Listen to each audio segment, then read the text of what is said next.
sa dami nga ba naman ng mga nilapang natin itong nakaarang holiday season, tiyak aanihin na naman natin yan ngayon in the form of bilbil. Kaya, Naku, please, no mention of that. Kaya nga itong wow episode natin ngayong araw ay tungkol sa balik wow ng ating mga figures. Tulad na lang nitong unang segment natin, alam nyo ba na ang #1 solution to shed off those excess pounds is changing our eating lifestyle? Narito ang ating in fitness and in health feature.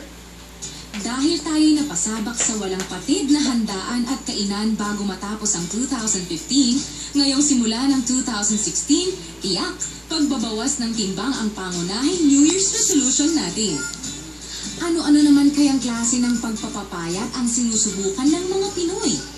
Kumakain na po ako ng saging, mansanas, orange. Kailangan ko ng liquid diet sa juice sa soup lang. Nagdi-jogging ako, saka nagdi-gym ako. Fruits lang, tapos slimming tea. Marami mang pagpipilian, hindi naman lahat ay garantisadong ligtas, lalo na yung may mga side effects na hindi nakabubuti sa katawan. Ang iba pa nga ay may peligrong hatid sa ating buhay. Subalit may isang alternatibo ng pagpapapayat na safe at no side effect. Iyan ang itinuturo dito sa Nutrition Club. Meron kaming philosophy which is 80% nutrition, 20% exercise, and 100% mindset. Dito sa Nutrition Club, hindi lang weight loss yung focus natin. Number 1, we focus on nutrition. Kasi pagka ang tao, well, tama ang kinakain, tama din yung hugis ng katawan, tama din yung nararamdaman. So dito, everyday, pag pumupunta sila, we focus on what they eat. Hindi kami naglilimit dito ng dalas ng kain. Hindi rin namin binabawasan dito yung dami ng nakasanayan nilang kinakain.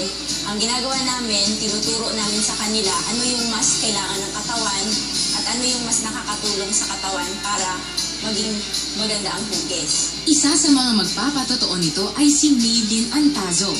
Siya ay sumali sa 8-week weight loss challenge ng Nutrition Club. Dito ay tinatanghal na panalo ang may pinakamalaking nabawas na timbang. After 2 pregnancies, nag-gain ako ng from 100 pounds lang ako before.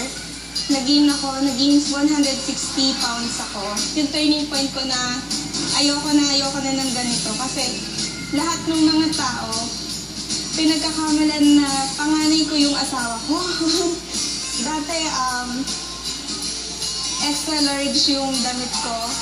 Ngayon, ito, extra small na. Bukod sa healthy pagkain, ay may mga food supplements din na maaaring inumin upang mas mapabilis pa ang pagbaba ng timbang at kumpleto ang nutrisyon ng katawan. Number 1 is the aloe. Yung aloe is for cleansing. And then, pangalawa is the fat burner tea.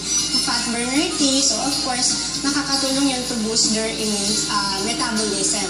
And then the number 3 is yung tinatawag namin meal replacement, which is the shake. Complete siya ng nutrition na kailangan ng katawan natin.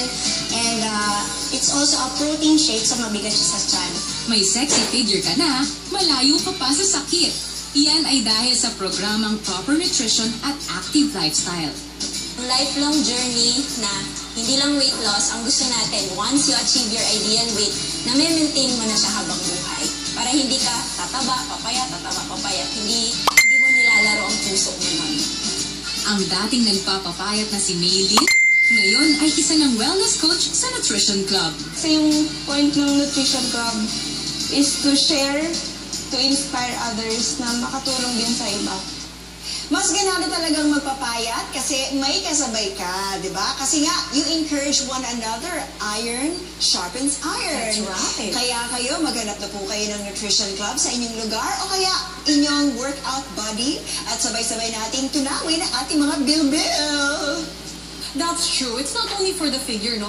Ang exercise, maganda yung lifestyle niyo because it keeps you healthy. Yes. And speaking of exercise, usong-uso ang yoga ngayon. Pero alam niyo bang may nauuso naman ngayon sa Christian community?